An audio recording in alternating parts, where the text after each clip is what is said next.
Non so se hai visto il video pubblicato qualche settimana fa nel quale ti raccontavo un po' di cose di me. Magari ti lascio il link in descrizione se non l'hai ancora visto. Ecco, quel video nel quale sono andato a braccio raccontandoti un po' di cose di me e mettendomi anche a nudo, ha generato un sacco di commenti, un sacco di interazioni, ma non è tanto la quantità, ma la qualità di commenti. Tantissime persone si sono aperte, mi hanno raccontato delle cose, hanno condiviso delle loro esperienze e questa cosa per me è gratificante, è una cosa bellissima. Vi ringrazio tutti quelli che avete commentato quel video, raccontandomi anche alcune cose della vostra vita, mi hanno veramente fatto capire che quel video e il contenuto di questo video è esattamente quello che dovevo pubblicare. Molti di quei commenti sotto quel video mi dicevano più o meno la stessa cosa. Grazie per esserti aperto, non deve essere stato facile raccontare certe cose, grazie per esserti esposto. Questi commenti, nonostante mi abbiano fatto tanto piacere, mi hanno fatto riflettere. Ed è questo il senso di questo video. Probabilmente anche tu che mi stai guardando sei stato uno di quelli che ha commentato questo, oppure non l'ha fatto ma ha pensato wow, che coraggio Ale ad aprirsi così. Ma secondo me non ci vuole coraggio.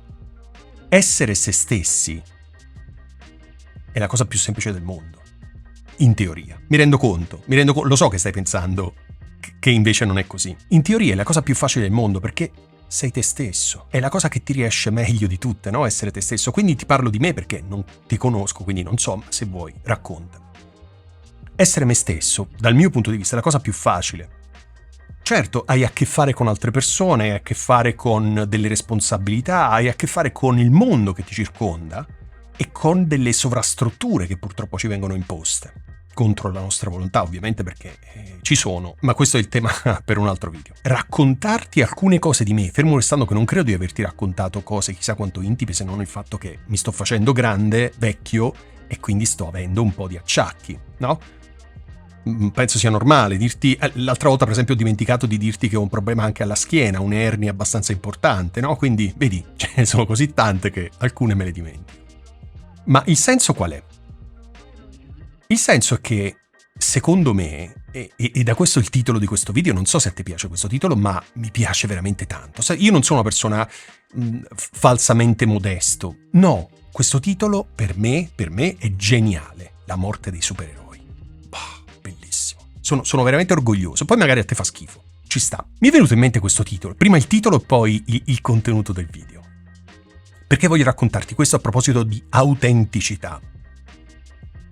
Sui social network, quando anni fa sono usciti i social network e sono entrati sempre in maniera più prepotente nelle nostre vite, tutti noi abbiamo pensato di utilizzarli, chi più, chi meno, romanzando, ecco, questa è la parola giusta, la nostra vita. Io l'ho fatto, alzo la mano, io sono colpevole, per fortuna non lo faccio più, quindi non sto reiterando il crimine. Quello di romanzare la nostra vita, quindi andavo da un cliente, facevo la foto del palazzo, dicevo oggi sono qui, andavo a fare lezioni all'università, facevo la foto, non che non fossero vere quelle cose, no? Però il fatto di raccontare nel minimo dettaglio tutti i miei viaggi di lavoro, tutti gli impegni all'università, tutti i corsi di formazione, tutte le riunioni anche con aziende abbastanza grandi, era un sovraesporsi e far vedere che io ero figo. E perché lo facevo? Perché gli altri lo facevano. Era un meccanismo, no? Per cui tutti guardavamo gli altri essere supereroi, da cui il titolo del video, e volevamo essere supereroi anche noi.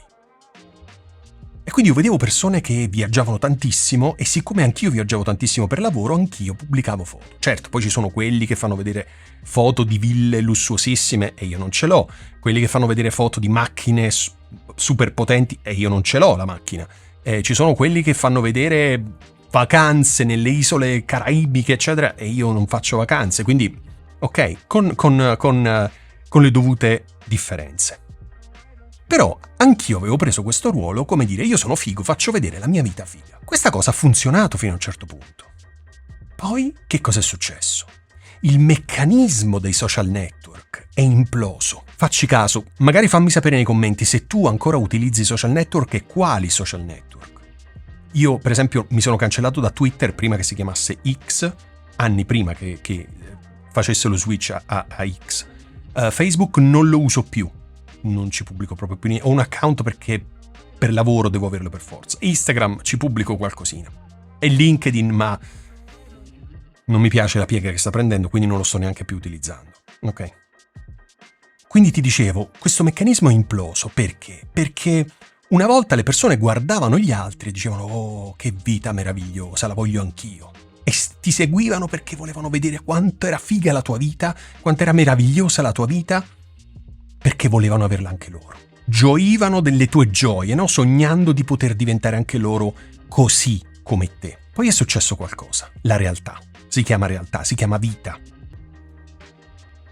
Le persone hanno iniziato a stufarsi di vedere macchinoni, vestiti firmati, vacanze fantastiche, che ogni giorno ti capitano cose bellissime, perché la vita delle persone è diversa. È fatta di problemi, è fatta di responsabilità, è fatta di tutta una serie di cose che spesso non sono belle. E quindi le persone, guardando chi invece raccontava una vita fantastica, all'inizio volevano, desideravano e quindi seguivano perché, oh mio Dio, anch'io. Poi hanno iniziato a sentirsi frustrati, inadeguati. Lui sì e io no. Quindi quello sbagliato sono io, pensavano le persone. Probabilmente l'hai pensato anche tu. Io no. Te lo direi senza problemi. Io semplicemente ho detto ok, non mi va di comportarmi ancora così, di raccontare ancora così, quindi non racconto proprio più nulla. E ho abbandonato i social. Quindi questo meccanismo è cambiato, è imploso. E oggi siamo arrivati a una situazione dove, da cui il titolo del video, la morte dei supereroi. Basta, avete stufato che le vostre vite sono fantastiche, siete pieni di soldi, pieni di vestiti firmati, donne o uomini bellissimi con dei fisici pazzeschi, ville in giro per il mondo, vacanze dovunque, lavori dove guadagnate un sacco di soldi. Basta, la realtà è diversa. Quindi io mi sono allontanato dai social e invito tante persone a farlo. Quando faccio consulenza, quando facciamo delle chiacchierate, invito sempre le persone, a meno che non ci siano motivazioni particolari, a distaccarsi dai social, perché solo staccandosi dai social è come se ci si disintossicasse. Lo so che può sembrare strano, ma è assolutamente così. Quindi quando nello scorso video le persone mi hanno ringraziato per essere vero, reale, vulnerabile, per aver dimostrato le mie debolezze, io all'inizio non capivo, dicevo ma perché mi ringraziano? Non ho fatto niente di strano. Poi però, riflettendoci, il motivo è questo. Perché io, come per fortuna altre persone, non sono l'unico, non mi prendo meriti, come tante altre persone, stiamo dimostrando che invece quello che funziona di più, ma non perché è costruito, attenzione, non voglio dire questo, io sono così e ti racconto così, quello che sono, ad alcuni vado bene, ad altri no, perché alcuni si aspettano di vedere me su una moto, in una villa, su un aereo pieno di soldi, non è così e quindi seguiranno altri. Invece te che ti aspetti di vedermi esattamente come sono, magari mi segui. Ok, quindi non c'è un giusto e uno sbagliato, io ti racconto me. Non ho la pretesa di avere la verità. Ci mancherebbe, anzi sono la persona meno adatta ad avere la verità. L'idea è nata proprio da quei commenti. Perché è strano, pensaci un attimo. È strano che le persone ti ringrazino per essere te stesso, per essere vero, per dimostrare di avere delle problematiche. Ma più che problematiche è la vita. Quando qualcuno mi ha detto mi dispiace, la mia risposta, sai qual è? È la vita. Secondo me non serve a niente che tu ti dispiaccia, per me, ma è la vita. Sai quante persone ci sono che hanno problemi molto più gravi dei miei? Io, come ho detto in quel video, come dico sempre, mi ritengo fortunato, sì, la schiena, le mani, la tiroide, tutta una serie di altre cose, la vista, eccetera, eccetera.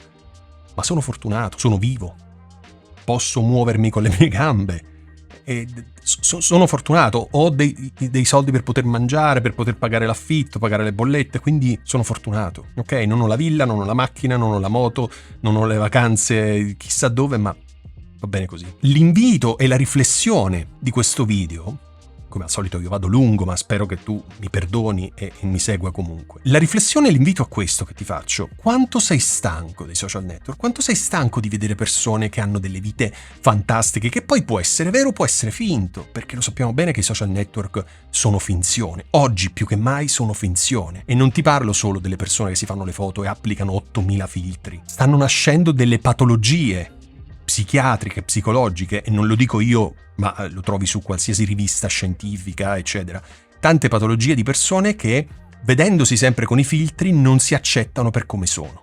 E per me questa è follia. A me dispiace per queste persone, perché deve essere veramente gravissimo. Deve essere veramente non accettarsi. Ti guardi allo specchio e non ti accetti perché ti vedi solo con i filtri. Deve essere veramente qualcosa di veramente bruttissimo, e io sono profondamente dispiaciuto per queste persone. Mi dispiace veramente tanto. Quindi non condanno nessuno, dico ok, hai fatto questo, adesso c'è questa patologia. E come questa patologia ce ne sono tante altre. E anche questa frustrazione derivante dal desiderare la vita degli altri, dal sentirsi inadeguati. Perché dici, vedi, tutti quelli sui social sono ricchi, famosi, bellissimi, eccetera, e io no. Ma non è vero, fingono tutti. La verità, la vita siamo io, te che mi stai guardando. Siamo noi che abbiamo problemi ogni fine mese, che dobbiamo sopportare certe cose, che abbiamo delle responsabilità che a volte ci schiacciano. Questa è la vita. Poi ci sono delle eccezioni, per carità, persone fortunate, persone brave, persone che ci hanno saputo fare o che hanno ereditato un sacco di soldi, ci sta anche questo. E allora è un altro discorso, anche se non voglio parlare solo di soldi, perché non è soltanto questione di soldi, no? Ok. Però il senso è questo, quindi non mi dilungo oltre. Fammi sapere che cosa ne pensi. Se tu sei ancora una persona che segue i social, o ti sei stancato e preferisci video come questo, dove io sono semplicemente me stesso, ti racconto le cose belle e le cose brutte. Perché è così. Ripeto, dai commenti di quel video e dalle persone che conosco, la vita è complicata un po' per tutti. Basta, non mi dilungo oltre. Grazie, veramente grazie se sei arrivato fino alla fine di questo video, perché sono video un po' particolari sul mio canale, dove spesso, anzi quasi sempre, parlo di microfoni, schede audio, eccetera, quindi questi video sono un po' particolari, quindi non credo che li vedranno tantissimi, ma se tu lo stai guardando io ti ringrazio, grazie, perché senza di te che guardi questo video io non avrei senso, quindi grazie, non è un modo di dire, è veramente grazie, grazie mille. Alla prossima settimana.